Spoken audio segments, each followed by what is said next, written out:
आप सबों को जय मसीह की। मेरा नाम इवेंजलिस्ट राकेश लाल है। मैं जिला कटनी मध्य प्रदेश से हूँ। आप जैसे जानते हैं मेरे YouTube चैनल में भी आपने मुझे देखा होगा। आज मैं आपके सामने कुछ विशेष बातों को लेकर के आ रहा हूँ, क्योंकि अंत का समय है और आप भी देख रहे हैं, हम भी देख रहे हैं कि पिछले 1.5 साल से ज़्यादा हो गए हमारा देश विपत्तियों को झेल रहा है और पूरे विश्व में ये विपत्ति आई हुई है। और इस विपत्ति को देखते हुए हमें बाइबल की वो बातें याद आती हैं जिसमें कहा गया है कि अंत के दिनों में ऐसे ऐसे होंगे, ये घटनाएं घटेंगी और उन घटनाओं को हम देख कर ये जान सकते हैं और समझ सकते हैं कि समय निकट है। प्रभु यीशु मसीह के आगमन का समय अति निकट है और इस समय बहुत सारे झूठे प्रचारक भी खड़े हो चुके हैं। बहुत सारे लोग गलत शिक्षाओं को लेकर के आ रहे हैं। बहुत सारे लोग अपने डॉक्ट्रिन्स को लेकर के आ रहे हैं जो बाइबल के ही अंदर से कुछ वचनों को लेकर के बनाई गई हैं डॉक्ट्रिन्स। उन डॉक्ट्रिन्स को लेकर के लोग आ चुके हैं और लोगों को भरमा रहे हैं, क्लास लगा रहे हैं, बाइबल ट्रेनिंग सेंटर चला रहे हैं, टीवी के माध्यम से, फेसबुक के माध्यम से, यूट्यूब के माध्यम से बेइंतहा प्रचार प्रसार हो रहा है। प्रचार होना अच्छी बात है, प्रचार गलत नहीं है, लेकिन गलत शिक्षा का प्रचार होना गलत बात है। इसलिए गलत बात है क्योंकि लोग जो हैं उद्धार से वंचित रह जाएंगे। और प्रभु यीशु मसीह जिस काम के लिए इस पृथ्वी पर आया, उसने अपना बलिदान दिया और वो प्रतिज्ञाएं करी हमें वापस ले जाने के लिए, और वो रास्तों को बनाया, वो उन पद चिन्हों पर चल करके दिखाया जिन पद चिन्हों पर चल करके हम स्वर्ग जा सकते हैं। और उस पद चिन्हों पर चलाने वाले सेवक, उन पद चिन्हों को दिखाने वाले सेवक, उन यीशु मसीह की सच्चाइयों को प्रकट करने वाले सेवक बहुत कम बचे हुए हैं। बहुत सारे लोग सिर्फ डॉक्ट्रिन में फंस के रह गए हैं और ऐसा देखा जाए तो सिर्फ ज्ञान ही ज्ञान बांटा जा रहा है, प्रैक्टिकल कुछ नहीं है। जबकि बाइबल बताती है परमेश्वर का जो राज्य है वो बातों में नहीं परंतु सामर्थ्य में है। पौलुस ने कहा है, और पौलुस ने अपने प्रचार में यहाँ तक भी कहा है कि मेरे प्रचार में ज्ञान की लुभावने वाली बातें नहीं परंतु सामर्थ्य का स्पष्ट प्रमाण था, ताकि तुम्हारा विश्वास मनुष्यों के ज्ञान पर नहीं परंतु परमेश्वर की सामर्थ्य पर निर्भर हो। तो परमेश्वर की सामर्थ्य नहीं है, ज्ञान ही ज्ञान है, ज्ञान ही ज्ञान बताया जा रहा है और सामर्थ्य गायब है। जबकि एक सेवक को ज्ञान के साथ सामर्थ्य का होना भी जरूरी है, और ज्ञान कौन सा होना चाहिए ये भी बहुत जरूरी समझने वाली बात है। बहुत सारे ज्ञान हैं, उन ज्ञानों में कौन सा ज्ञान होना चाहिए जो सामर्थ्य के साथ हो। तो बाइबल के अंदर बहुत सारी बातें जो लिखी हुई हैं, हम बाइबल को पढ़ करके समझ सकते हैं, बाइबल को पढ़ करके देख सकते हैं कि यीशु ने अपने चेलों को कैसे ट्रेन किया, यीशु ने चेलों को कैसे ट्रेन किया और यीशु ने लोगों को क्या शिक्षा दी। फिर चेलों को अगर अपन देखते हैं तो अपन तब भी देखें कि चेलों ने अपने चेलों को कैसे ट्रेन किया, कैसे कलीसियाओं की स्थापना करी और कलीसियाओं को कैसे कैसे शिक्षा दी, कैसे उन कलीसियाओं को आगे बढ़ाया। और यदि यही काम जो यीशु ने किया, फिर वही काम जो चेलों ने किया आज लोग नहीं कर रहे हैं, तो उनको हम पहचान पाए। उनको हमें पहचानना बहुत जरूरी है, क्योंकि अगर आपने उनको नहीं पहचाना तो आप बहुत बड़ा धोखा खा जाएंगे, बहुत बड़ा धोखा खा जाएंगे। और ये ऐसा धोखा होगा जिसके लिए आपके पास अवसर भी ना होगा कि आप पश्चाताप कर लें, क्योंकि बाइबल में लिखा हुआ है मनुष्य का एक बार मरना और न्याय का होना निश्चित किया गया है। अभी जब तक हम जिंदा हैं, जब तक हमारे पास सांसें हैं, चल रही हैं, तब तक हम गलतियों में सुधार कर सकते हैं, पाप क्षमा प्राप्त कर सकते हैं, सही और बुरे को पहचान सकते हैं और सही शिक्षा के पीछे चल सकते हैं। लेकिन यदि अगर हम मर गए तो असंभव है कि हम बच जाएंगे और फिर उसके बाद हमें क्षमा मिल जाएगी, कोई गुंजाइश नहीं है। तो इसलिए आज के समय में प्रचार बहुत है, ज्ञान बहुत है, लेकिन ज्ञान कैसा होना चाहिए, प्रचार कैसा होना चाहिए, ये आपको जानना है। और उस व्यक्ति के अंदर सामर्थ्य होनी चाहिए, ये भी आपको जानना है। अगर हम बाइबल के अंदर पढ़ते हैं मरकुस उसका 16 अध्याय उसका 20 पद में, तो उसमें ऐसा लिखा हुआ है, उसमें लिखा है और उसने निकल कर हर जगह प्रचार किया और प्रभु उनके साथ काम करता रहा और उन चिन्हों के द्वारा जो साथ साथ होते थे वचन को दृढ़ करता रहा। ये एक सच्चे सेवक, सच्चे मसीही, सच्चे प्रचारक का गुण है। यीशु ने जो सिखाया चेलों को और जो काम यीशु करता था वो सुसमाचार प्रचार करता था और चिन्ह चमत्कार करता था। चिन्ह चमत्कार परमेश्वर के वचन को दृढ़ करते हैं। आज बहुत सारी शिक्षाओं में चिन्ह और चमत्कारों का विरोध किया जाता है। विरोध इसलिए किया जाता है क्योंकि उनके पास सामर्थ्य नहीं है, वो पवित्र आत्मा से भरे हुए नहीं है। जब वो पवित्र आत्मा से भरे हुए नहीं है तो वो क्या करते हैं? वो चिन्ह चमत्कारों का विरोध करते हैं। और जब चिन्ह चमत्कारों का विरोध करते हैं तो वो गलत शिक्षाओं को लोगों के ऊपर थोपने लगते हैं। वो लोगों को वचन सिखा कर वो मसीही बनाना चाहते हैं, जबकि वचन से सुनकर, वचन को सीख करके कोई मसीही नहीं बन सकता। मसीही बनने के लिए परमेश्वर की सामर्थ का होना बहुत जरूरी है। पवित्र आत्मा जब हम पर आता है तब वो हमें मसीही बनाता है, मसीह के जैसा बनाता है। बिना पवित्र आत्मा के हम मसीह के जैसे बन नहीं सकते। तो आज के समय में बहुत सारी गलत शिक्षाओं ने जड़ पकड़ लिया है और ऐसी जड़ पकड़ा हुआ है और बहुत सारे लोग भरमाए जा रहे हैं और उनके पीछे होए चले जा रहे हैं। और उसका कारण यह है कि एक दिन ये नाश हो जाएंगे। इसलिए मैं आपको कुछ बातें बताना चाहता हूं, कुछ पॉइंट नोट कराना चाहता हूं कि एक सच्चे सेवक के अंदर क्या गुण होने चाहिए। आप इस ढेर सारे सेवकों के भीड़ में आप उन्हें पहचानेंगे कैसे? इतने सारे सेवक हैं, जिसको देखो वो प्रचार कर रहा है, जिसको देखो वो लाइव है। कई लोग तो सारा दिन लाइव हैं, रात लाइव हैं, प्रोग्राम चल रहा है, प्रचार कर रहे हैं। क्या उस प्रचार करने से उद्धार हो जाएगा? क्या उनके उस प्रचार करने से स्वर्ग चले जाएंगे? ऐसे बहुत सारे सेवक हैं जो प्रचार करने के बाद भी स्वर्ग नहीं जा सकेंगे, क्योंकि उनके अंदर परमेश्वर का सामर्थ, परमेश्वर का आत्मा नहीं है और प्रचार ही प्रचार चल रहा है और लोग भी एंगेज हो गए हैं। सब लोग बढ़ गए हैं।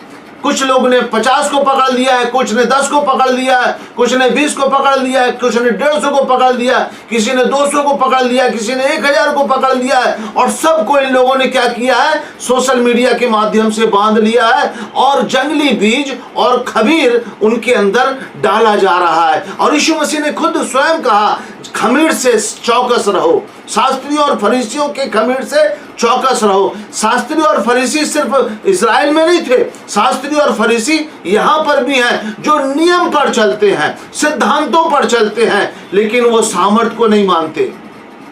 उनके खमीर से चौकस रहने को कहा है, जंगली बीज से भी सावधान रहने को कहा है। जंगली बीज जो है वो भी हमारे जीवन को कष्ट बना देता है। खमीर, जरा सा खमीर पूरे गुथे हुए आटे को खमीर बना देता है। यानी अगर आपके अंदर जरा सा खमीर या गलत खमीर यानी गलत शिक्षा डाल दी गई, वो आपके जीवन को खराब कर देगी। खमीर आटे की पुड़ी, सब्जी, रोटी, पराठा कुछ भी नहीं खाया जा सकता। इवन उसको जानवर तक भी नहीं खाता है, सिवा इस काम के आता है कि फेंका जाए और लतकशर में जाए। उसी तरीके से जंगली बीज भी होता है। जंगली बीज जब बोया जाता है दिखाई नहीं देता है, लेकिन जब समय, स्थितियां और परिस्थितियां आती हैं तब दुष्ट उस बीज को अंकुरित करता है, वो पौधा बनता है, फिर पेड़ बनता है और उसके हर अंगों में कांटे होते हैं। उसका जीवन कटीला हो जाता है, पत्तों में कटीले, तने में कटीले, शाखाओं में कटीले, उसके हर जगह कटीलापन, कांटे उसके रहते हैं। वो उसी तरीके से मनुष्य का जीवन भी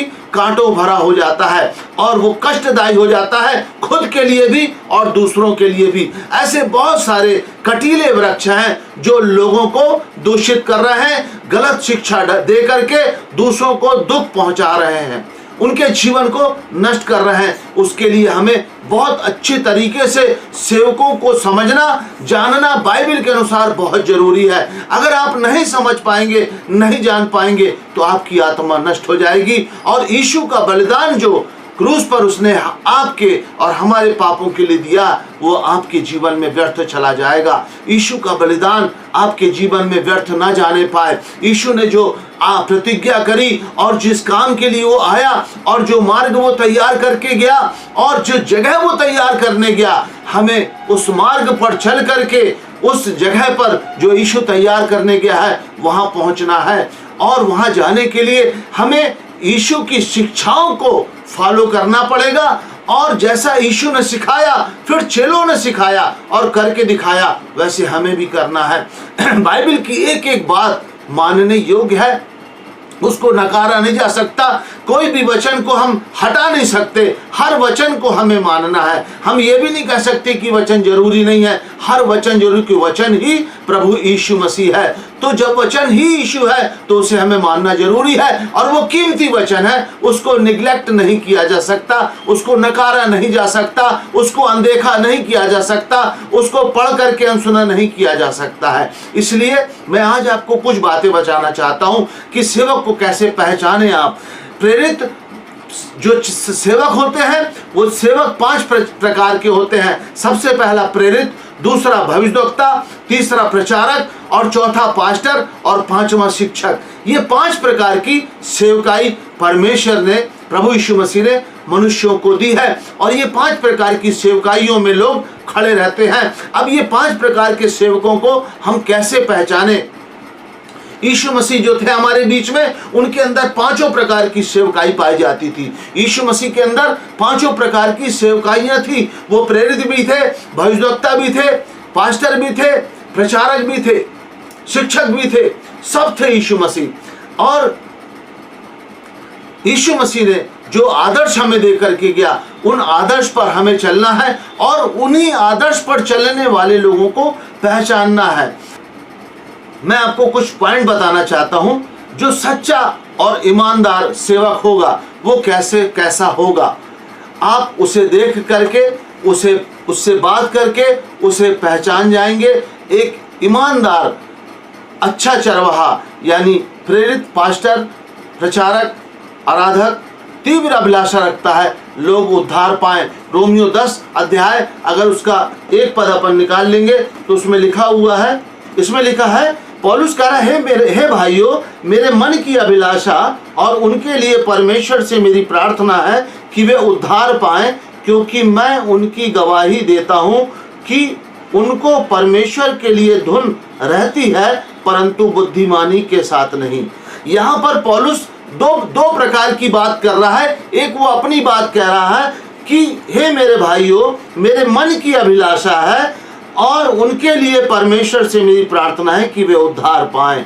हर सेवक के अंदर एक जिज्ञासा रहेगी, एक उसकी अभिलाषा रहेगी कि हर व्यक्ति उद्धार को प्राप्त करे। उद्धार को प्राप्त करने का मतलब है पवित्र आत्मा का बपतिस्मा प्राप्त करे, जिस बात को प्रभु यीशु मसीह ने कहा, जब तक मनुष्य जल और आत्मा से न जन्मे वह स्वर्ग के राज्य में प्रवेश नहीं कर सकता। अगर आप यूहन्ना 3 अध्याय उसका 3 से 7 पढ़ेंगे तो पहले यीशु मसीह ने कहा जब तक कोई मनुष्य नए सिरे से न जन्मे स्वर्ग के राज को देख नहीं सकता। फिर दोबारा कहा कि जब तक मनुष्य जल और आत्मा से न जन्मे वह स्वर्ग के राज को में प्रवेश नहीं कर सकता। और फिर तीसरी बार कहता है अचंभा न कर, नए सिरे से जन्म लेना अवश्य है। तो ये नए सिरे से जन्म लेने का मतलब है उद्धार प्राप्त करना, यानी पवित्र आत्मा आपके हृदय में आ जाना। एक सच्चे सेवक के मन की अभिलाषा है। और फिर जो आज के समय में बहुत सारे प्रचारक प्रचार कर रहे हैं, रात दिन टीवी में, मोबाइल में, फेसबुक में, यूट्यूब में बैठे हुए प्रचार कर रहे हैं, ऐसे बहुत सारे सेवक हैं। उनके विषय में कहता है क्योंकि मैं उनकी गवाही देता हूं कि उनको परमेश्वर के लिए धुन रहती है। देखिए धुन लगी हुई है, रात दिन प्रचार कर रहे हैं, घंटों प्रचार कर रहे हैं, उनका जी नहीं भर रहा है, धुन तो रहती है, मगर क्या लिखा है, परंतु बुद्धिमानी के साथ नहीं, क्योंकि वे परमेश्वर की धार्मिकता से अनजान होकर अपनी ही धार्मिकता स्थापित करने का यत्न करके परमेश्वर की धार्मिकता के अधीन ना हुए। ये ऐसे सेवक हैं कि इन लोगों ने अपनी धार्मिकता स्थापित करने के लिए परमेश्वर की धार्मिकता के अधीन नहीं है। यदि ये परमेश्वर की धार्मिकता के अधीन होते तो इनके अंदर एक धुन रहती उद्धार प्राप्त कराने की। हर व्यक्ति पवित्र आत्मा से भर जाए, हर व्यक्ति अन्य अन्य भाषा बोलने लग जाए, हर व्यक्ति वरदानों से भर जाए, हर व्यक्ति पवित्र आत्मा के फलों से भर जाए, हर व्यक्ति आत्मा की अगुवाई से चलने लग जाए। ये एक सच्चे सेवक के अंदर धुन होती है। लेकिन आप यदि अगर टीवी खोलकर देखते हैं, सोशल मीडिया में देखते हैं, यूट्यूब में प्रचार सुनते हैं, फेसबुक में प्रचार सुनते हैं, तो आप देखना कि क्या सेवक आपको ये बातें सिखाता है जो मैं अब आपको बताने जा रहा हूं। सबसे पहली बात, कलीसिया का एक एक बच्चे से बूढ़ा तक व्यक्ति पवित्र आत्मा से भर जाए, ये एक सच्चे सेवक की पहचान है। उसके अंदर जिज्ञासा, अभिलाषा होगी। हर व्यक्ति पवित्र आत्मा से भर जाए, छुटकारे के दिन की छाप लग जाए। और दूसरी उसके अंदर जिज्ञासा ये रहेगी, क्योंकि हम जो है स्वयं परमेश्वर की कलीसिया हैं और प्रेरित, प्रचारक, भविष्यवक्ता, पास्टर और शिक्षक का काम है कि परमेश्वर की कलीसिया को वो सुसज्जित करे, वो एक दुल्हन के समान उसे तैयार करे। आज जब शादी होती है तो दुल्हन को मेकअप कराने के लिए ले जाया जाता है, उसको ब्यूटी पार्लर ले जाया जाता है, उसको सजाया जाता है। हमारा ब्यूटी पार्लर कलीसिया है। पास्टर उसका जो डिजाइनर है या ड्रेस करने वाला है या उसका मेकअप करने वाला है, वो पास्टर है, प्रेरित है, प्रचारक है, भविष्यवक्ता है, शिक्षक है। वो कलीसिया को खूबसूरत बनाता है। तो उस कलीसिया की खूबसूरती का सबसे पहला कदम है कि हर व्यक्ति परमेश्वर की आत्मा से भर जाए। दूसरा उसका उद्देश्य रहेगा कि हर व्यक्ति प्रार्थना कैसे करना है सीख जाए और बाइबल कैसे पढ़ना है सीख जाए। यदि आपने नहीं जाना है अभी तक, आप अगर इस वीडियो को देखते हैं तो मेरे YouTube चैनल में आए, मैंने प्रार्थना कैसे करना है बताया है, बाइबल कैसे पढ़ना है बताया है, पवित्र आत्मा से कैसे भरे बताया है, और भी आगे जो मैं पॉइंट बताने जा रहा हूं सारी बातों के बारे में मैंने बताया है। आप उसमें आकर के सुन सकते हैं। क्योंकि मैंने देखा, अक्सर मैं भी जब बचपन से चर्च जाता था तो पास्टर लोग यही कहते थे, खूब प्रार्थना करो, खूब बाइबल पढ़ो, लेकिन किसी ने बताया नहीं प्रार्थना कैसे करना है। वही प्रार्थना होती थी घिसी पिटी, परमेश्वर पिता रात भर अच्छा रखा, मिठीन दिया, सुबह का प्रकाश दिखाया, तेरा धन्यवाद करते, इसको आज दिन भर अच्छा रखना, काम धंधे में सहायता मदद करना, और इधर उधर के लोगों के लिए प्रार्थना करी, आमीन करके उठ के चले गए। यही प्रार्थना थी, इससे ज्यादा हमें कुछ सिखाया ही नहीं गया। बाइबल कैसे पढ़ना, गए बाइबल पढ़े, दुआ करे और खत्म करके चल दिए, आमीन करके उठ गए। लेकिन कैसे पढ़ना है, कैसे प्रार्थना करना है नहीं बताया गया। बोलते बहुत है खूब प्रार्थना करो, खूब प्रार्थना करो। आप ही अपने पास्टरों से पूछे कि कैसे प्रार्थना करें तो नहीं बता पाएंगे, बाइबल कैसे पढ़े तो नहीं बता पाएंगे, क्योंकि उनको खुद नहीं मालूम है तो बताएंगे कैसे। पवित्र आत्मा कैसे पाए नहीं बता सकते हैं, क्यों, उनको खुद नहीं मालूम है। तो आप पहचान सकते हैं। सबसे पहला पॉइंट मैंने बताया कि पवित्र आत्मा से भर जाए हर व्यक्ति, बच्चे से बूढ़ा, उसके अंदर जिज्ञासा रहेगी, हर व्यक्ति उद्धार पाए। पौलुस की अभिलाषा थी, रोमियो 10 अध्याय उसके 1 पद में लिखा हुआ है। फिर दूसरा पॉइंट है प्रार्थना कैसे करना और बाइबल कैसे पढ़ना। तीसरा पॉइंट है वरदान कैसे प्राप्त करें। जब व्यक्ति पवित्र आत्मा से भर गया, अन्य भाषा बोलने लग गया, अब पवित्र आत्मा के 9 वरदान जो हैं उसके अंदर आएंगे कैसे। ये बात आपका प्रेरित, भविष्यवक्ता, प्रचारक, पास्टर और शिक्षक का काम है कि कलीसिया के लोगों को वरदानों से भरवाए। कैसे भरना है उसके लिए उसे गाइड करे। चौथा पॉइंट है पवित्र आत्मा के 9 फल कैसे आएंगे। जब व्यक्ति पवित्र आत्मा से भर जाता है तो पवित्र आत्मा से भरने के तुरंत बाद उसके अंदर फल नहीं आते हैं, उन फलों से हमें लदना पड़ता है। और ये प्रक्रिया धीरे धीरे हमारे जीवन में चलती है, धीरे धीरे हम बदलते हैं। ऐसा लिखा, हम अंश अंश करके बदलते जाते हैं और ये प्रक्रिया चलती रहती है। फिर 5वां पॉइंट है परमेश्वर की उपस्थिति में हम कैसे जाएं। परमेश्वर की उपस्थिति यानी पवित्र आत्मा से जब हम भर गए तो पवित्र आत्मा हमें परमेश्वर की उपस्थिति में लेकर के जाता है। 6वां पॉइंट है परमेश्वर की उपस्थिति हम में कैसे आएगी।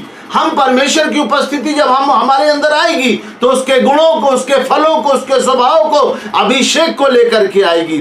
फिर 7वां पॉइंट है पवित्र आत्मा के साथ रिलेशन कैसे बनाना है। जब वो मित्र, हमारा गुरु, हमारा सहायक, हमारा अगुआ हमारे अंदर आ चुका है तो उससे हम अपने रिलेशन को कैसे मजबूत बना सकते हैं।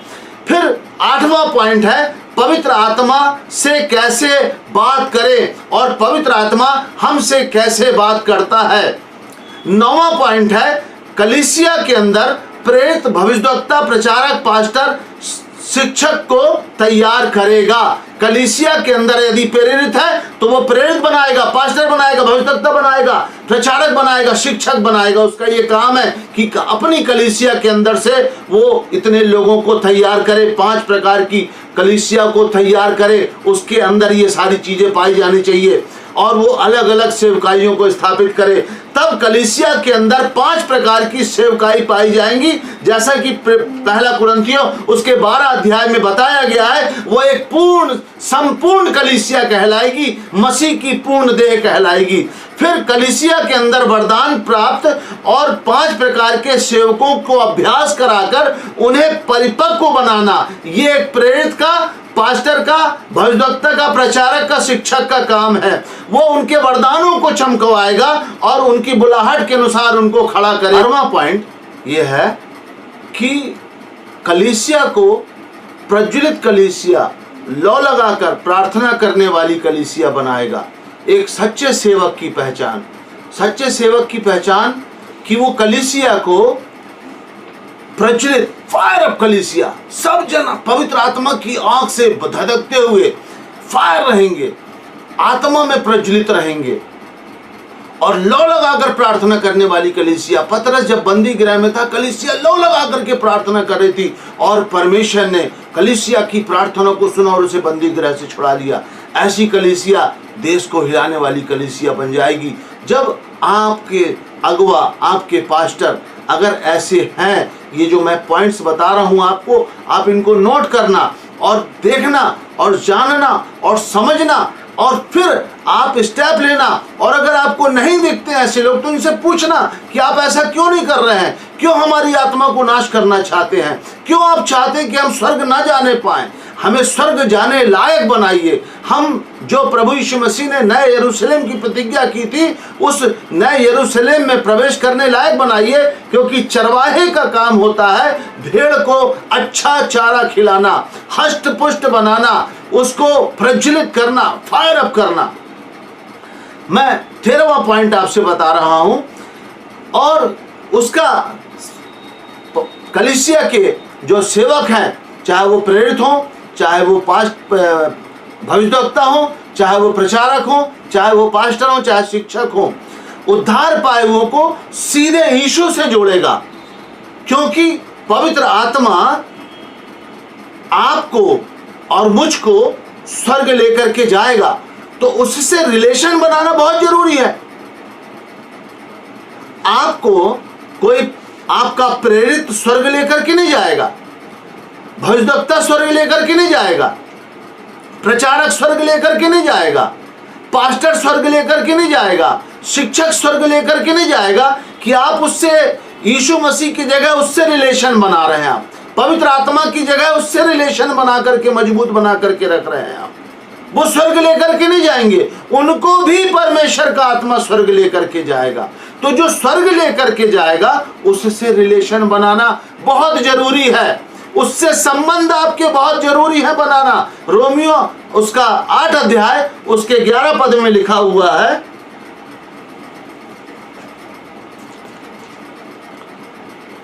यदि उसी का आत्मा जिसने यीशु को मरे हुओं में से जिलाया तुम में बसा हुआ है, तो जिसने मसीह को मरे हुओं में से जिलाया वह तुम्हारी नश्वर देहों को भी अपने आत्मा के द्वारा जो तुम में बसा हुआ है जिलाएगा।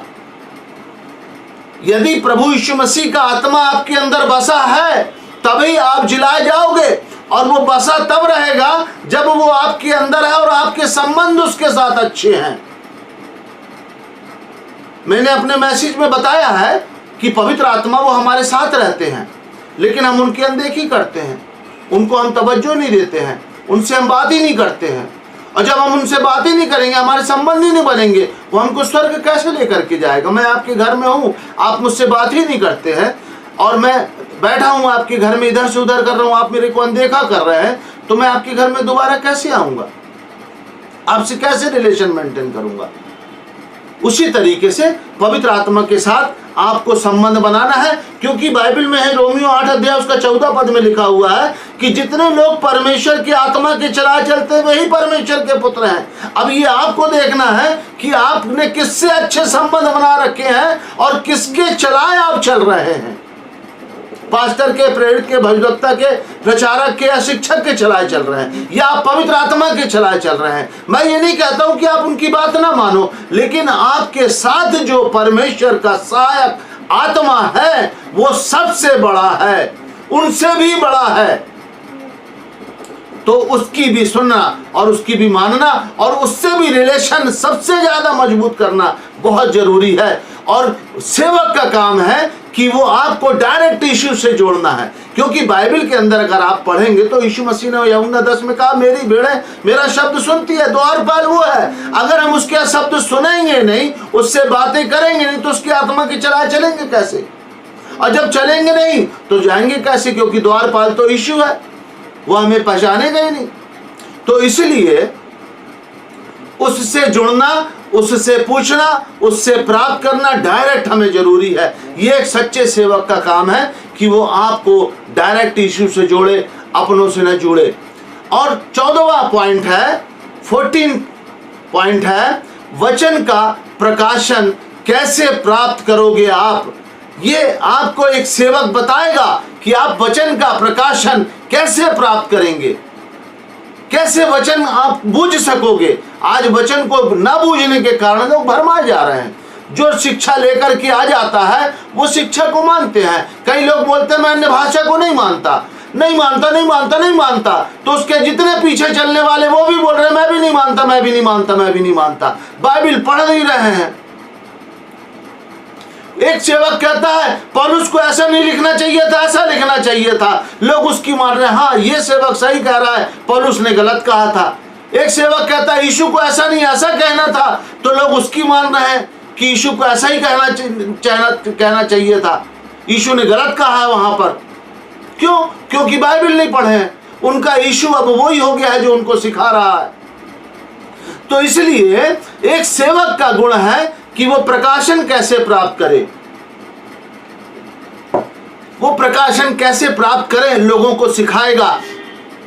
आपको पवित्र आत्मा हर किसी को दिया गया है और वचन को बूझने की सामर्थ पवित्र आत्मा के पास है। जब पवित्र आत्मा आपके पास है, आपके साथ है, तो वो आपको सिखाएगा। अगर यूहन्ना पढ़े तो वो लिखा है, यीशु मसीह ने कहा मेरी बातों में से लेकर तुम्हें बताएगा, आने वाली बातों को बताएगा, मेरी बातों में से लेकर तुमको सिखाएगा। वो एक शिक्षक के रूप में दिया गया है, वो सिखाने वाला परमेश्वर है। वो एक सेवक के लिए नहीं दिया गया है कि जो सेवकाई कर रहा है उसी को जरूरत है, हर विश्वासी के लिए दिया गया है और हर विश्वासी को उसे मानना है और उसके पीछे चलना है।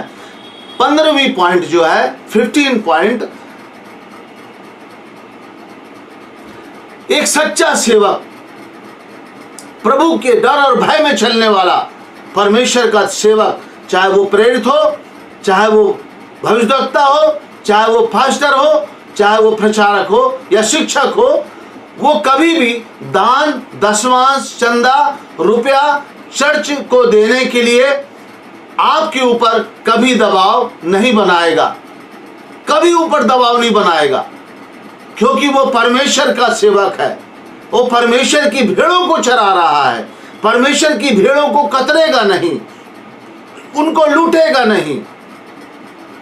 क्योंकि दशमांश के विषय में बाइबल के अंदर नए नियम में कहीं पर भी नहीं लिखा है, कहीं पर भी यीशु मसीह ने दशमांश के विषय में नहीं कहा है, कहीं पर भी चेलों ने दशमांश के विषय में नहीं कहा है। आप खुद बाइबल उठा करके पढ़ सकते हैं। एक जगह सदूकी और फरीसियों को फटकार मारी है यीशु मसीह ने। वो भी जब यीशु मसीह जब आया उस समय पुराना नियम व्यवस्था लागू थी, व्यवस्था खत्म नहीं हुई थी। लेकिन यीशु मसीह ने जो शिक्षाएं दी हैं वो दशमांश के विषय में नहीं है, दान के विषय में है। लेकिन देना कैसे है उसके बारे में यीशु मसीह ने शिक्षा दी। यदि तेरा दायां हाथ दान करता है तो बाएं हाथ को ना पता चले।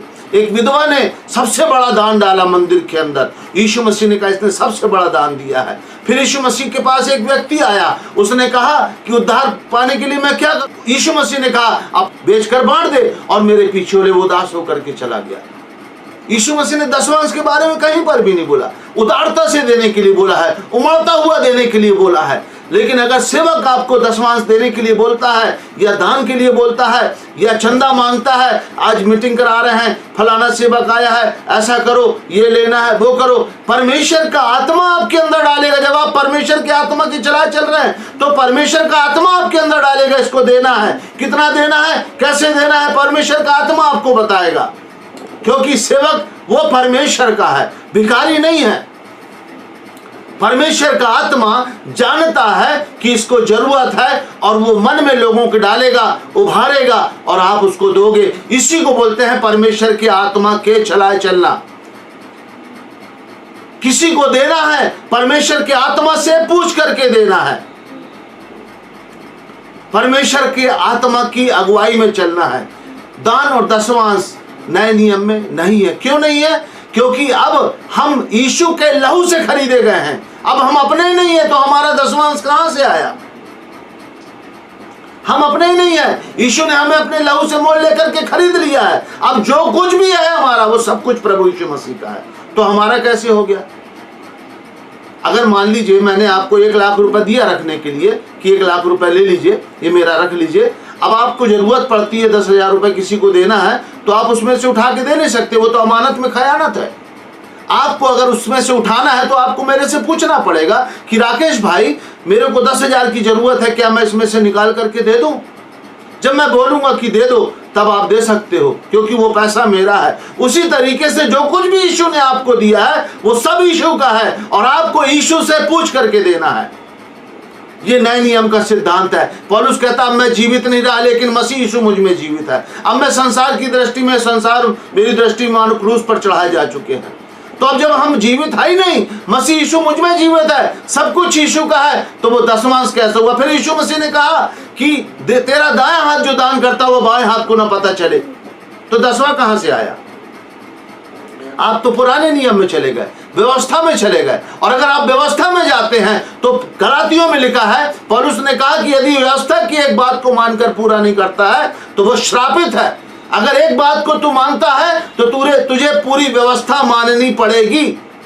और मंदिर जो था पुराने नियम में परमेश्वर का भवन था, और वहां पर लिखा था मलाकी की किताब में कि सारे दशमांश परमेश्वर के भंडार में ले आओ। अब नए नियम में हम परमेश्वर का भवन है, हम पवित्र आत्मा का मंदिर है, तो दशमांश कहां लेकर के जाओगे? हम सब याजक हैं, तुम चुना हुआ वंश, राजपदधारी, याजकों का समाज, पवित्र लोग और परमेश्वर की निज प्रजा हो। दशमांश की जो देने की प्रथा थी और दशमांश लेने की प्रथा थी, वो लेवी गोत्र में से हुआ करता था जो दशमांश लेता था। क्या आप लेवी गोत्र के हैं जो दशमांश ले रहे हैं? ये नए नियम में हम परमेश्वर का भवन है, मसीह पुत्र के नाई इस घर का अधिकारी है, और परमेश्वर का घर हम है। इब्रानियों 3 अध्याय जब आप पढ़ेंगे उसमें लिखा हुआ है। तो जब हम परमेश्वर का भवन है, अब परमेश्वर इस जीवते मंदिर में रहने के लिए आ गया है, तो दान दशमांश कहां लेकर के जाओगे? इसलिए आप पहचानो, लोग डराते हैं दान नहीं, दशमांश नहीं दोगे श्राप आएगा। कहां पर लिखा है बाइबल के अंदर श्राप आएगा? परमेश्वर के भवन को त्यागोगे श्राप आएगा। कहां लिखा है? हम स्वयं परमेश्वर का भवन है। मैं नहीं कहता कलीसिया में नहीं जाना चाहिए, लेकिन अगर ऐसा कोई कहता है तो वो गलत बोलता है। आप समझ जाएं कि ये लोग लूटने वाले लोग हैं, भरमाने वाले लोग हैं, डराने वाले लोग हैं। कोई श्राप नहीं आता। परमेश्वर से हमारे संबंध अच्छे होने चाहिए। हर व्यक्ति का रिलेशन परमेश्वर के साथ मजबूत होना चाहिए। ये नए नियम का सिद्धांत कहता है। पुराने नियम का सिद्धांत कहता है सारे दशमांश परमेश्वर के भंडार में ले आओ, श्राप आएगा। भवन को त्यागोगे तो श्राप आएगा। अब हम परमेश्वर का भवन है तो श्राप कैसे आएगा? लेकिन दान दशमांश अगर आप देते हैं तो आप श्राप के अधीन हो जाते हैं। ये बात आपको जानना जरूरी है। फिर 16वां पॉइंट है, यीशु ने चेलों से कहीं पर भी दसवांश या दान नहीं मांगा। यीशु मसीह अगर यहूदा गोत्र का था, इब्रानियों की पत्री में आप जब पढ़ोगे 7वें अध्याय में, तो मलकीसिदक की रीति पर इब्राहिम से लूट कर दसवांश लिया था। वो यहूदा गोत्र का था, लेवी गोत्र का नहीं था, लेकिन मूसा की पुस्तक में लेवी गोत्र को अधिकार दिया गया था। लेकिन जब यीशु मसीह आया इस पृथ्वी पर तो उसने कहीं पर भी दसवांश नहीं लिया। आप बाइबल पढ़ सकते हैं उठा करके। 17वां पॉइंट आपको मैं बहुत अच्छा पॉइंट बताना जा रहा हूं। एक सच्चा सेवक कभी भी रुपए की लालच से आपके घर नहीं आएगा कि मुझे जाऊंगा तो यहां पैसा मिल जाएगा। बहुत सारे सेवक लोग सिर्फ रुपए के लिए घर घर घूमते हैं, सारा दिन भटकते हैं, कि घरों में विजिट करते हैं, प्रार्थना करते हैं, वो अपना दुखड़ा रोते हैं, रोना रोते हैं कि हमारे को पैसा नहीं आ रहा है, मिनिस्ट्री से ऐसा है, ये तंगी है, ये मुसीबत है, बच्चों की फीस नहीं दी गई है, घर में खाने के लिए नहीं है। वो कभी भी आपके सामने रोना नहीं रोएगा, चाहे उसके घर में खाने को हो या ना हो, चाहे उसके पास पैसे हो या ना हो। वो खाकर खाली पेट होगा तो भी वो आपके सामने नहीं कहेगा कि मैं भूखा हूं। ये सच्चे सेवक की पहचान है। और यदि वो आपके यहाँ आया है, आपने उसको चाय दिया है और उसमें शक्कर डालना भूल गए, चीनी डालना भूल गए हैं आप, और आपने फीकी चाय दे दिया है, तो वो सेवक फीकी ही चाय पी लेगा। या आपने उसको खाना दिया है, उसमें नमक नहीं है, वो बिना नमक के खाना खा लेगा, लेकिन आपको बोलेगा नहीं कि इसमें नमक कम है या इसमें चीनी नहीं है। ये सच्चे सेवक की पहचान है। सच्चा सेवक आपके सामने कभी भी दुख नहीं रोएगा। क्यों? क्योंकि वो जीवते परमेश्वर की सेवा करता है। जिस परमेश्वर ने सारी कायनात को बनाया है, उस परमेश्वर का सेवक है वो, और वो उसकी जरूरतों की आपूर्ति करने वाला परमेश्वर है। मैंने भी अपने वीडियो में डाला है, लेकिन मैंने लिख करके डाला है कि आप दान देना चाहते हैं तो पहले पवित्र आत्मा से पूछें और फिर दें, क्योंकि मैं पवित्र आत्मा की अगुवाई में आपको चलाना चाहता हूं। सच्चे सेवक की यही पहचान है। और यदि आप ध्यान रखना, आपके यहाँ कोई सेवक आता है, आप उसे जब भी आता है आप उसे कुछ देते हैं, जब भी वो आएगा आप उसे कुछ देंगे, लेकिन आपने जैसे उसे देना बंद कर दिया तो एक बार आएगा, कुछ नहीं पाएगा, आपकी हाथ की ओर देखेगा, फिर प्रार्थना करेगा, थोड़ी देर रुका रहेगा, उस लालच में रहेगा कुछ शायद मिल जाए, तो भी आप नहीं देंगे, फिर बड़ा मनोदास करके चला जाएगा। फिर वो दोबारा आएगा, फिर वो इसी उम्मीद से आएगा, फिर आपने यदि उसे नहीं दिया तो फिर वो बड़ी आशा लगाएगा, फिर चला जाएगा। ऐसे 2-3 बार वो आएगा, और 2-3 बार यदि आपने नहीं दिया है तो फिर वो आपके घर आना बंद कर देगा। ये एक दूसरे प्रकार के सेवक की पहचान है। ये सच्चा सेवक नहीं है। आप पहचान सकते हैं, मैं जो पॉइंट आपको नोट करा रहा हूं, आप सच्चे सेवकों को पहचान सकते हैं। भरमाए ना जाएं, भटकाए ना जाएं और स्वर्ग से वंचित ना होने। 18वां पॉइंट है कि एक सेवक जो है, जो सच्चा सेवक है, वो जब आपके घर में आएगा, आपके घर के अंदर एक अद्भुत आनंद और शांति की अनुभूति होगी। आपके घर के अंदर छुटकारा होगा, आपके घर में परिवर्तन आना शुरू हो जाएगा, आपके घर में चमक आना शुरू हो जाएगी।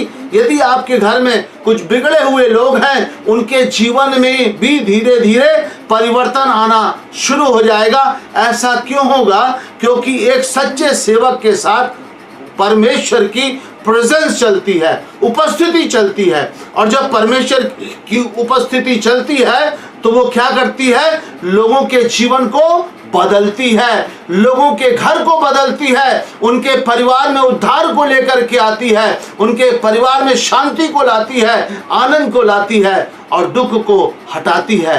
ये एक सच्चे सेवक की पहचान है। अगला पॉइंट है,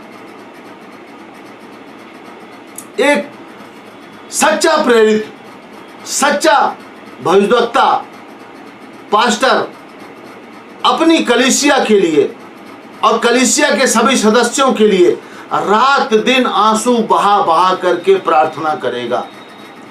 क्योंकि आप उसकी, किसकी? यीशु की भेड़ें हैं। और यीशु ने अपनी भेड़ों को रखवाली करने के लिए, अच्छी चरवाही देने के लिए, उन्हें हष्ट-पुष्ट बनाने के लिए, आत्मा में प्रज्वलित करने के लिए, वचन में दृढ़ करने के लिए, वरदानों से भरने के लिए, अभिषेक से भरने के लिए, फलों से लदने के लिए आपके हाथों में सौंपा है। किसके? पास्टर, प्रेरित, प्रचारक के हाथों में सौंपा हुआ है। तो वो पास्टर और प्रेरित अपनी कलीसिया के लिए रात दिन आंसू बहा बहा करके प्रार्थना करेगा कि उसमें से एक भी भेड़ भटकने ना पाए। क्यों? क्योंकि उनको, सेवकों को डबल हिसाब देना पड़ेगा। एक तो अपना हिसाब और दूसरा भेड़ों का हिसाब। परमेश्वर दो जन का हिसाब लेगा कि तूने मेरी भेड़ों के साथ क्या किया, मेरी भेड़ क्यों भटक गई, मेरी भेड़ों के साथ ऐसा क्यों हुआ, मेरी भेड़ों को क्यों ठोकर मारी गई, मेरी भेड़ों को अच्छा खाना क्यों नहीं खिलाया गया, मेरी भेड़ें कहाँ हैं? परमेश्वर पूछेगा तो उसे हिसाब देना पड़ेगा। यदि ये बातें एक सच्चे सेवक के अंदर नहीं पाई जाती हैं तो आप उनसे दूर रहें, सतर्क रहें। आप परमेश्वर को खोजें, परमेश्वर से जुड़ें, सच्चाई के पीछे चलें। पवित्र आत्मा आपके साथ है, आपको दिए गए हैं, उनसे पूछें। आप हमारे YouTube चैनल में आए और उसमें सुने, हमने सारी शिक्षाएं दी हैं। कैसे मन फिराना है, प्रार्थना कैसे करना है, एक अलौकिक व्यक्ति को एक अलौकिक जीवन शैली कैसे जीनी चाहिए, 3 टाइम कैसे प्रार्थना करना है, बाइबल कैसे पढ़ना है, आराधना कैसे करना है, पवित्र आत्मा के साथ संबंध कैसे बनाना है, पवित्र आत्मा कैसे पाना है, सामर्थी प्रार्थना, सारी बातें हमने सिखाई है ताकि आप उन वीडियोस को देख करके आपकी आत्मिक जीवन की नींव मजबूत हो जाए और आप परमेश्वर से सीधे जुड़ जाएं, प्रभु यीशु मसीह से सीधे बातें करने लग जाएं, दर्शन देखने लग जाएं, वरदान कैसे प्राप्त करेंगे, फल कैसे आएंगे, सारी बातें मैंने उसके अंदर सिखाई है। आप आकर के सीख सकते हैं, आप दूसरों को भी बता सकते हैं। और ये जो आज मैसेज आपको दिया जा रहा है, ये मैंने एक पहचान बताई है सच्चे सेवक की। आप स्वयं इसको सुने और दूसरों को भी बताएं, आप भी सतर्क हो जाएं और आप अपने परिवार को, अपनी कलीसिया के लोगों को सतर्क करें ताकि कोई भी आत्मा नष्ट ना होने पाए। प्रभु आपको बहुत बहुत आशीष दे। मेरे विश्वास है कि आज के मैसेज को सुनकर के आपने बहुत आशीष पाई होगी और इस बुरे समय में, संकट के समय में, विपत्ति के समय में, अंत के दिनों में आप बच सकते हैं, क्योंकि अभी भी आपके पास मौका है कि आप प्रभु के पास आ जाएं, यीशु से जुड़ जाएं, आत्मा से भर जाएं, फलों से लद जाएं और प्रभु आपको आशीष दे, आपको अभिषेक करे। God bless you. आमीन।